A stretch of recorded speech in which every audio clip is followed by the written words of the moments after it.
다음에 경계 넘기와 생태학 두 번째 강의를 이어가 보겠습니다. 장자크 루소. 아마 교육학 하는 분들은 루소 하면 에밀이라는 책 쓴 사람이잖아. 그리고 우리나라의 아동교육에서 몬테소리 교육법. 그러면 에밀에서 많이 따오고 그랬다잖아. 라고 기억하실 겁니다. 제가 일부에서 이 억압이나 차별의 문제는 개인의 문제가 아니라 구조의 문제다 이렇게 얘기했잖아요. 이 문장을 한번 읽어볼까요? 사려와 분별이 있는 어머니들이여 나를 믿으라. 여러분의 딸을 절대로 훌륭한 남성으로 만들지 말라. 그것은 자연을 부정하려고 한 것과 같다. 그녀를 훌륭한 여성으로 만들라. 그러면 그녀는 자신을 위해서나 우리 남성들을 위해서나 보다 더 가치 있는 사람이 될 것이다. 모든 여성 교육은 남자와 관련된 것이어야 한다. 남자를 기쁘게 하고, 남자에게 유용하고, 남자에게 사랑받고, 남자에게 좋은 평가받고, 남자 생활 즐겁고 감미로운 것으로 만드는 것. 이것이야말로 시대에 변함없는 여자의 임무고 어릴 때부터 여자에게 가르쳐야 할 것이다. 라고 나옵니다. 많은 남성들은 막 박수를 치실까요? 21세기인데 지금으로부터 한 400년 막 이렇게 전에 했던 말들에 박수를 칠까요? 이 문장을 읽어주면 딸을 둔 저희 30대 제자들은 화를 냅니다. 딸을 절대로 이렇게 키우고 싶어 하지 않습니다. 그래서 이런 생각을 해봅니다. Veritas Filia Temporis. 이 라틴어는요, 진리는 시간의 딸이라고 하는 말입니다. 이 시대에는 만약에 어떤 아빠가 야 딸아, 너가 태어난 거는 남자를 기쁘게 하고 남자에게 유용하고 그거 아니야. 너도 네 삶을 너답게 살아갈 수 있어 라고 말한다면 그것은 무리한 말이죠. 이 시대 구조에서는 허용되지 않는 말입니다. 그런데 몇백 년 지나니까 어떤 아빠도 딸을 키울 때 그렇게 안 키우고 싶거든요. 그래서 진리는 시간의 딸. 몇백 년만 기다려주시면 다른 세상이 온다 이런 말도 되겠습니다. 그렇다고 해서 마냥 기다리고 있으면 안 되죠. 그러면 구조의 문제가 해결이 안 됩니다. 비슷한 시대에 영국에서 메리 울스톤크래프트라고 하는 여자가 태어났네요. 근데 이 여자는 살다 보니까 루소의 말에 동의할 수가 없죠. 그래서 이 여성은 이런 책을 씁니다. 여성의 권리를 옹호한다. 여자도 가정에서 여성들이 하는 역할, 협력과 연대와 보살핌과 이런 걸 가지고 정치를 한다면 시민사회는 더 훌륭해질 것이다. 이러려면 여성에게도 교육을 받아야 되는데 이 시대의 영국 구조가 여성을 열등하게 취급하는 것은 교육 기회를 남성하고 동일하게 받지 못했기 때문이다. 라고 책을 쓴 것이죠. 메리 울스톤크래프트는요, 유명한 철학자이자 정치가였던 골드윈이라고 하는 분하고 결혼합니다. 둘은 사이좋게 잘 살아요. 그리고 딸을 낳아요. 아버지가 여성의 권리 옹호 이런 책을 쓰는 여성과 결혼한 18세기 페미니스트 아버지 밑에서 태어난 딸은 어떻게 자랄까요? 바로 이렇게 자랍니다. 메리 울스톤크래프트 고드윈. 엄마 아빠 성을 다 이어받은 이 딸이 바로 프랑켄슈타인이라고 하는 소설을 쓴 작가죠. 메리 셜리입니다. 메리 셜리니까 시인 셜리랑 결혼해가지고 젊었을 때 처녀성 버리고 남편 성을 따라갔네요. 메리 울스톤크래프트 고드윈은요, 태어나서 열흘 만에 엄마를 잃어요. 18세기라고 하는 시간은요, 과학혁명이 일어나서 중세 때까지만 해도 여자가 아이를 낳으면 할머니, 산파들이 와서 아이를 받아줍니다. 그런데 신기하죠? 과학혁명이 일어나고 남성 의사들이 아이를 받기 시작하면서 여자들이 애 낳고 죽는 확률이 더 늘어났어요. 산파들이 아이를 받을 때는 적어도 물도 끓이고 이 여성한테 편리한 방식으로, 다시 말하면 중력의 법칙에 따라 아이를 낳게 하죠. 그런데 남자 의사들은 등자라고 하는 걸 개발했습니다. 의사는 딱 앉아 있고 여자가, 의사 선생님이 아이를 받기 편한 자세로 누워져야 하니 중력의 법칙을 거스르죠. 그러니까 아이가 태어나다가 죽기도 하고, 그 다음에 이 손을 깨끗하게 소독을 안 한 채로 아이를 받다가 태반이 감염이 돼서 폐혈증으로 사망하는 산모들이 많았습니다. 바로 메리 울스턴크래프트, 이 천재적인 메리 셜리의 어머니는 아이를 낳다가 그렇게 죽은 것이죠. 딸은 어머니 없이 자랐죠. 그러나 아버지가 엄마 책을 읽혔어요. 그리고 잘 자랐어요. 문제는 프랑켄슈타인이라는 소설을 써서 출판사를 갑니다. 그런데 이때만 해도 여자 이름으로 책을 출간할 수가 없습니다. 그래서 메리 셸리는 남편 이름으로 책을 출간하죠. 그래서 처음에는 프랑켄슈타인이라고 하는 작품이 남자가 쓴 거라고 생각을 했어요. 그런데 아버지가 나중에 딸을 설득하죠. 너 이렇게 살면 안 돼. 남편 뒤에서 그늘에 막혀서 살면 안 돼. 이름 바꾸자. 아버지가 출판해 주겠다. 이게 아버지 찰스 고드윈이었습니다. 그래서 이 책의 저자는 메리 셜리, 이렇게 잘 나옵니다. 이런 시대를 인류가 건너온 것이죠. 그건 바로 과학혁명, 산업혁명이 일어난 시대, 근대라고 하는 시간하고 맞물립니다. 이 시대에 영국에서 존 스튜어트 밀이라고 하는 학자가 태어납니다. 그 메리 셜리보다 살짝 뒤에 태어난 분이죠. 19세기 인물입니다. 여성의 예속, 여성의 종속에 관한 책을 쓰시는데 장자크 루소하고 논지가 어떻습니까? 여성이 종속된 상황은 인간 사회 발전을 가로막는 가장 큰 장애물이다. 사회는 힘의 법칙이 아니라 도덕 법칙으로 움직여야 되는데 가정과 사회가 여성에게 너는 이렇게 살아야 돼, 도구적인 인간관을 주입하는 건 도덕적으로 옳지 않다. 19세기 후반 아내의 지위는 노예만도 못하다. 하다못해 로마 시대의 노예도 사유재산이라는 걸 가졌는데 영국에서 19세기의 여자는 아버지로부터 물려받은 재산 외에는 형성할 길이 없으며 그것마저 지키지도 못한다. 노예보다 더한 거 아닌가? 이 문제를 해결하려면 여성에게 투표권을 줘야 된다 라는 주장을 존 스튜어트 밀이 했습니다. 이분 살짝 로맨티스트네요. 왜냐하면 어떤 여자를 사랑했어요. 그 여자가 바로 옆에 당당하게 서 있는 해리어트 밀이죠. 해리어트 테일러인데요. 하필이면 사랑한 여자가 유부녀네요. 플라토닉 러브를 했어요. 둘은 지적으로 생각이 똑같이 맞았어요. 그러나 유부녀를 막 뺏어올 수는 없잖아요.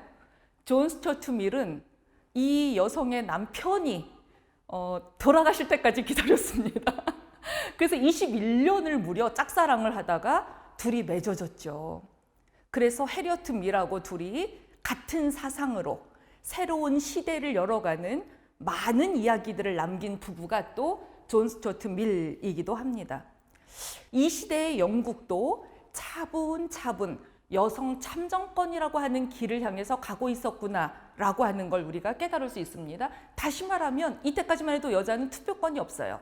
사회 구성원으로 대접받을 수가 없습니다. 프랑스는 아까 루소 이야기를 했습니다. 프랑스 시민혁명 이러면 인류 역사에서 근대라는 시간을 가지고 온 귀족, 왕족 계급 다 없어지고 시민이 인간으로 그렇게 대접받는 시민혁명으로 우린 기억합니다. 들라크루아의 민중을 이끄는 자유의 여신상, 이걸 보더라도 들라크루아가 프랑스 혁명에 얼마나 많은 여인들이 평등과 자유를 외쳤는지를 이렇게 아름답게 또 표현을 했습니다. 그런데 문제는 이 시민혁명이 일어나고 인간과 시민 선언이라는 걸 프랑스 혁명에서 발표를 하는데 놀랍게도 인간과 시민에 여성은 들어가지 않습니다. 수많은 여성들이 프랑스 혁명에 가담해서 시민혁명이 일어나면 여성의 지위가 나아질 것이다. 우리도 투표할 수 있겠다. 라고 생각했는데, 그래서 여성과 여성 시민 선언 이런 것도 만들어서 마리 앙뚜아네트에게 갖다 바치면서 당신도 좋은 세상 같이 열어가야 됩니다. 라고 했는데, 우리가 다 기억하는 마리 앙뚜아네트는 단두대의 이슬로 사라지지 않습니까? 그러면서 수많은 여인들이 그 뒤를 따릅니다. 바로 올랑프 두 구즈라고 하는 여자가요, 단두대에 오르죠. 혁명을 할 때는 남자들하고 똑같이 앞장서서 시민사회라는 걸 일구는데 협력했는데, 이 혁명의 결과물을 나누는 데서 여성들은 배제됐습니다. 그리고 구즈라고 하는 여자는 단두대의 이슬로 사라지죠. 이 여자가 단두대에 올라가서 이렇게 얘기했대네요. 여성이 단두대에 오를 권리가 있다면 연단에도 오를 권리가 있다. 여성에게도 말을 할 권리가 있다는 것이죠. 그런가 하면 혁명의 여인이라고 일컬어졌던 메리 꾸루라고 하는 여성이 있습니다. 이 여자는요, 카페 여주인이었어요. 그런데 프랑스는 살롱 문화잖아요. 많은 정치가들, 철학자들이 살롱에 모여서 도모합니다.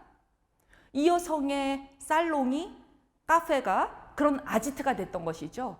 그래서 이 여성은 수많은 철학자들, 사상가들, 정치가들 이야기를 들으면서 가장 앞장서서 혁명 대열에 참여했으나, 이 여성은 만인이 보는 앞에서 치마를 뒤집어 쓰고 엉덩이를 두드려 맞는 벌을 받죠.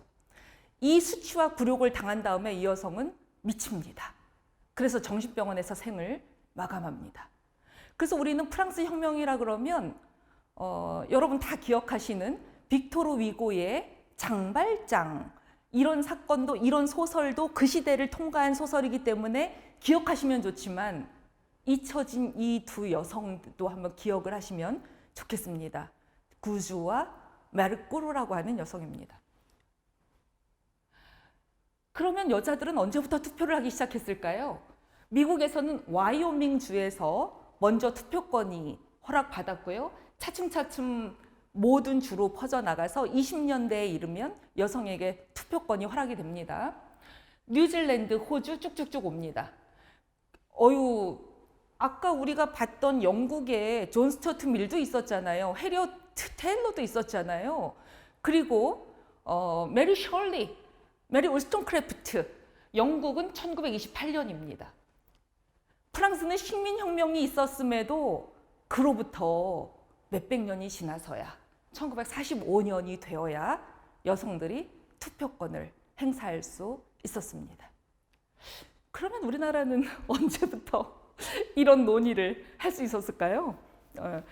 여러분 놀라지 마세요. 저는 이걸 보면 가슴이 뜹니다. 1919년 3.1운동은 혁명입니다. 그리고 3월 1일에만 일어나지 않았죠. 2월에는 일본에서도 일어났고, 4월에는 유관순 열사, 병천에서도 일어났고, 봄 내내 일어납니다. 그래서 1919년 스플링 레볼루션이죠. 혁명입니다. 봄혁명. 망한 나라는 제국이었습니다. 황제의 나라, 대한제국. 그런데 3.1 혁명으로 되찾고 싶은 나라는 대한민국이 됐습니다. 백성의 나라, 국민의 나라. 제국에서 민국으로 바뀐 사건, 이것을 혁명이라고 이야기하지 운동이라고 이야기하지 않습니다. 그래서 3.1 운동의 정확한 부른말은 3.1 혁명이죠. 1960년 4.19, 저희가 배울 때는 4.19 의거라 그랬는데요. 요즘은 그것도 혁명이라고 이야기합니다. 그리고 우리가 몸담고 있는 대한민국의 헌법은 이 대한민국의 법통이 대한민국 임시정부를 계승하고 4.19 혁명의 정신을 계승한다고 못 박았습니다. 이 1919년 봄혁명을 통해서 탄생한 대한민국 임시정부의 임시헌장입니다. 이 문구에 의하면 3조에 대한민국의 인민은, 여러분 놀라지 마세요. 남녀가 제일 앞에 나와요. 귀천이나 빈부보다 남녀 평등을 먼저 이야기했다고요. 그리고 지금 국회에서야 고작 여성이 국회의원으로 당선되는 비율이 17%, 뭐 20% 요럴 때에 대한민국 임시정부, 임시의정원에는 혁명에 가담했던 많은 여인들이 비례대표로 임시의정원 구성원이 되죠. 대표적인 게 바로 김마리아 아닙니까? 제5조 선거권 가진다고 말했어요. 우리 민족은 참 놀라운 것입니다. 망명정부 세운 것도 아니고요. 임시정부고요. 임시정부라고 하는 말은 되찾을 나라의 밑그림입니다. 그래서 우리는 유엔이 아동인권을 이야기한 게 1950년대인데 우리는 어린이라는 단어를 만들고 어린이를 귀히 여깁시다 라고 하는 논의가 일어났던 게 일제강점기, 식민지를 겪으면서도 인류가 나아갈 방향을 제시한 사건이 20년대라고 하는 것이죠.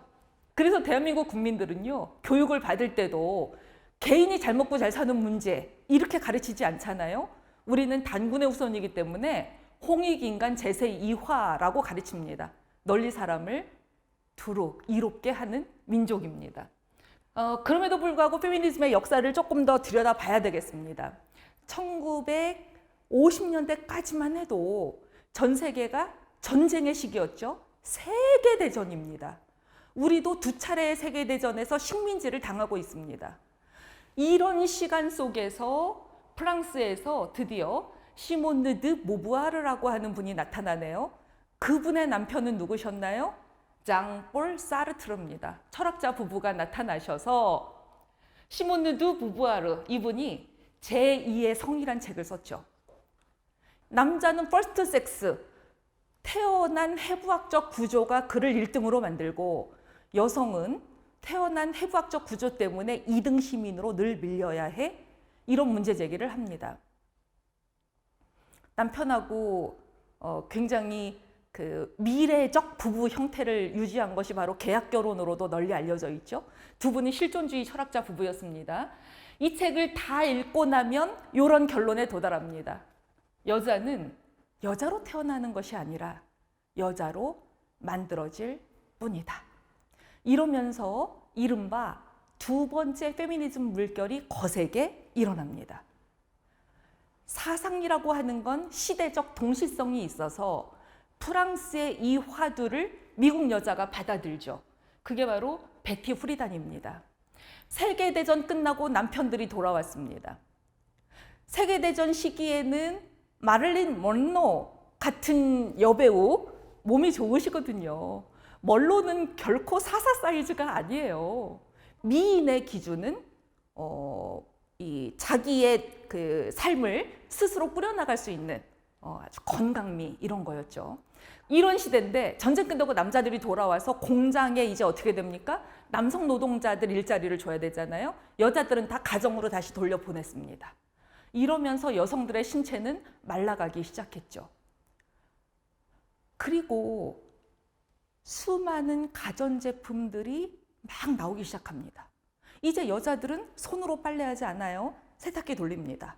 전자레인지, 교회의 정원을 둘러싼 아주 좋은 가사 노동을 도와줄 도구들에 돌려 쌓여서 그렇게 아이 키우고 남편 부양하는 여자들이 아프더라는 거예요. 이름을 알 수 없는 그 문제, 이름 붙일 수 없는 문제. 왜냐하면 여자들이 자기가 아픈 이유를 또 설명하기가 어려워요. 왜? 남편을 사랑하거든요. 아들, 딸도 사랑합니다.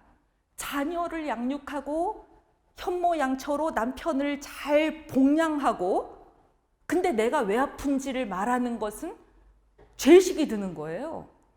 그래서 여자들이 이름 붙일 수 없는 문제로 고통을 당하는데 그 원인은 뭔가? 베티 후리단은 깨달았어요. 그게 바로 책의 제목이죠. 여자는 여자다워야 돼. 이 신화가 여자들을 아픔 속으로 몰아넣어요. 그리고 여자라서 행복해요. 이런 광고들은 다 여성에게 잘못된 이미지를 불러준다는 거죠. 그래서 이미지 그리고 여자다움이라고 하는 이데올로기의 굴레 때문에 여자들이 아프니 여자들이요. 우리 이렇게 살지 맙시다 라고 말하기 시작한 게 1963년인가요? 나온 저 페미닌 미스틱이라고 하는 책입니다. 그래서 미국 여자들이 이렇게 전미 여성 동맹 이런 거 만들어서 그 운동을 하고 있는 것이죠. 해리포터 다 보셨습니까? 전 세계적으로 굉장히 공전의 히트를 기록한 시리즈물이죠. 해리포터의 헤로인 엠마 왓슨이 2014년에 유엔에서 연설을 했네요.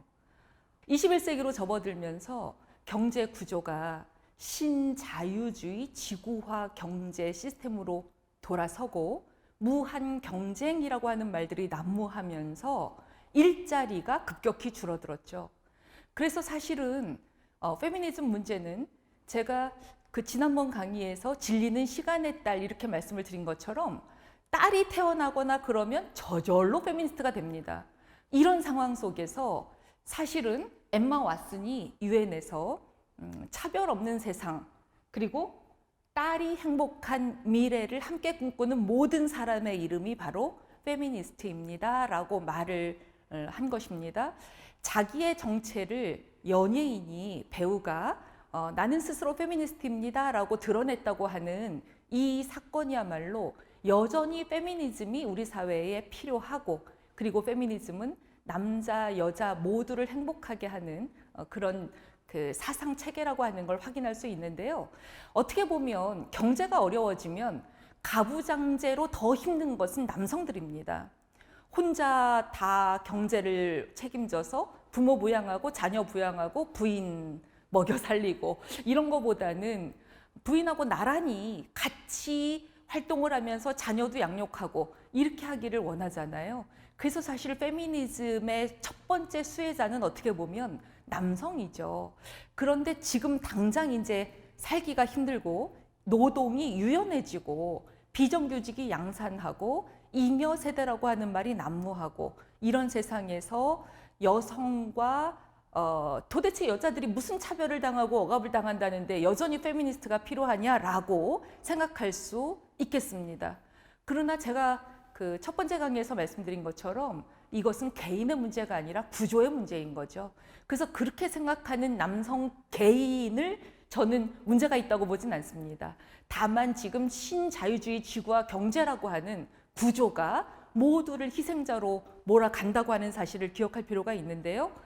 바로 엠마 왓슨 이야기를 하다 보면 2016년 강남역 살인 사건도 떠오르는 것이죠. 남자도 당할 수 있었다.